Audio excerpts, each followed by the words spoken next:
Hello everyone. Good morning students and dear parents. I am Sailesh Rathod from Shri Vasisht Vidyalay to teach science for class 5th. Dear students, in earlier videos of Aruna ma'am we have studied chapter number 1, that is plants increasing the numbers. Okay. So here I am with solution of textual exercise and question answers of same chapter. So today I am going to teach you and give you the solution of textbook objectives and question answers of chapter plants increasing the numbers.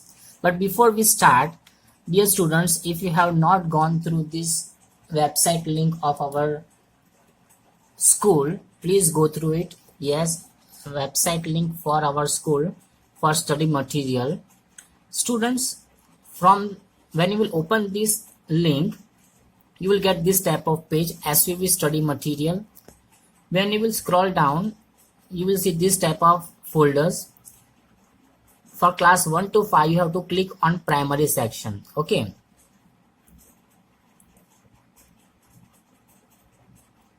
Now let us come to our chapter and its textual objectives. Chapter is plants increasing the numbers. Now dear students, here you can see MCQs in question number A. You have to tick mark just the correct options over here. Question number B is fill in the blanks. You have to just answer the blanks over here which are asked. And question number C is complete the series. You have to correlate the blank with the given word. For example, mango is mango and seed. How they are correlated? Same way, sweet potato and roots. It is a correlation of reproduction, isn't it? Mango plant grow from seed. Same way, sweet potatoes grow from roots, isn't it? Like this, you have to complete the series. Next is question number D. If you were a gardener, which part of a plant would you plant to grow anew? For example, rice plant. So rice plant can grow from which part of that plant? So you have to answer seed. Same way, rose plant. How we can grow new rose plant? From stem only, isn't it? We have to dig the ground and you have to apply the stem of that cut part of the stem in that soil, so that what will happen, from that cut part of the stem new rose plant will grow. So like this you have to answer for all the plant. Okay dear students, now question number E is short answers. So let us go towards the next section, that is textual question answers.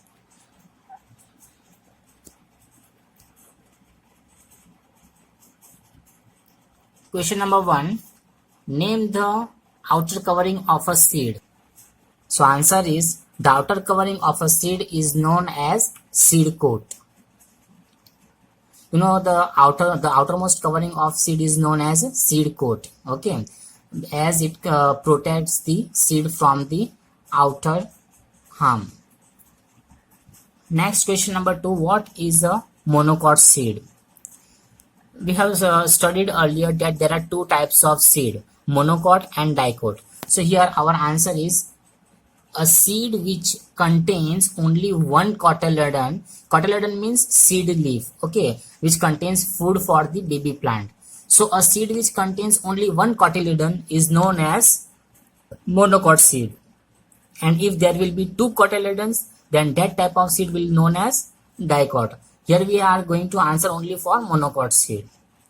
Next question number 3, what is germination?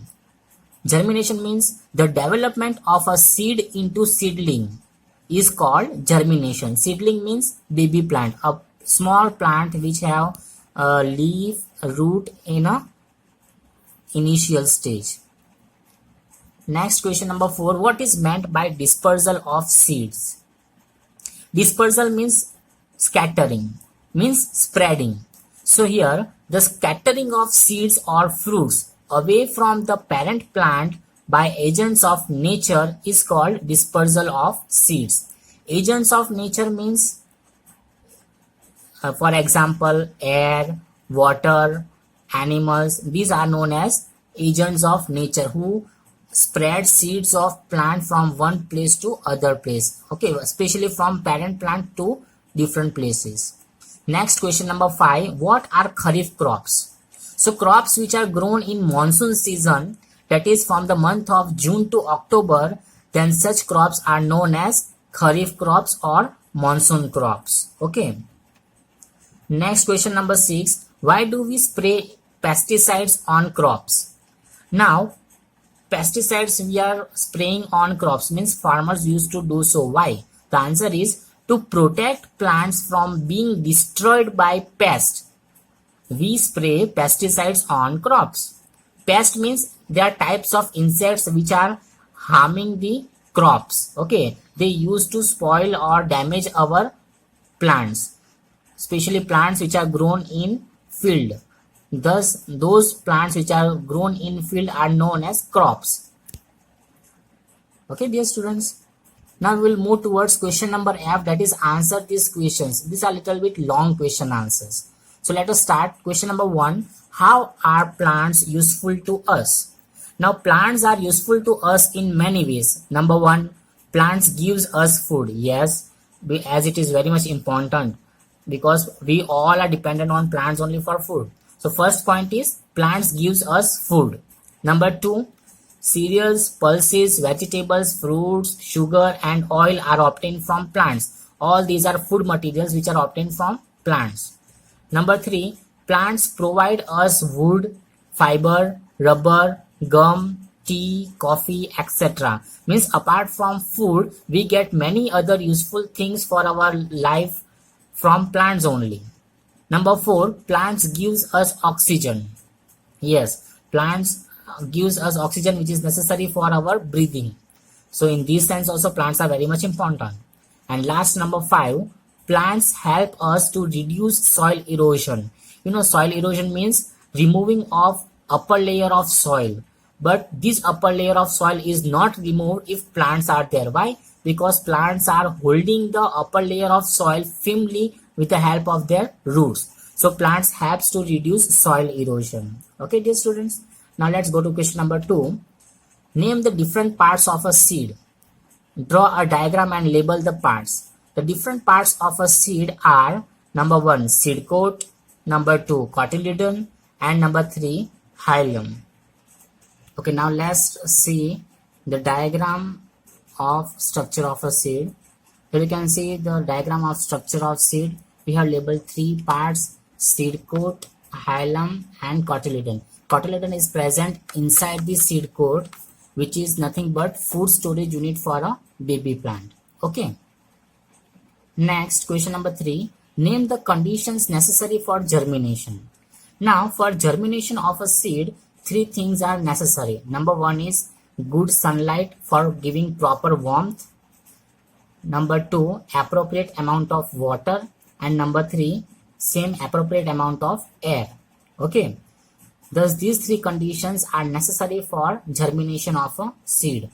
If any one is not present, then seed cannot grow into a baby plant, that is seedling. Next, question number 4. Why must seeds be dispersed? What are the different agents of dispersal? Answer is plants are fixed to the ground and cannot move from one place to another. Thus, plants cannot move. If all seeds fall and germinate near the parent plant, then they will not get enough sunlight, water, and space to grow. So it is important to disperse seeds. The different agents of seed dispersal are wind, water, and animals.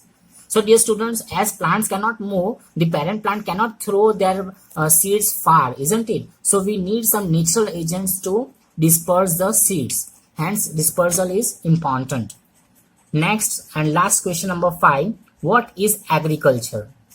Agriculture means what? It is nothing but practice of growing plants on a large scale for food or other purpose is called agriculture. Means growing same type of plant on a large scale at a particular time and at a particular area, that is in a particular farm. Okay, this is what we call agriculture. Thank you everyone. Bye.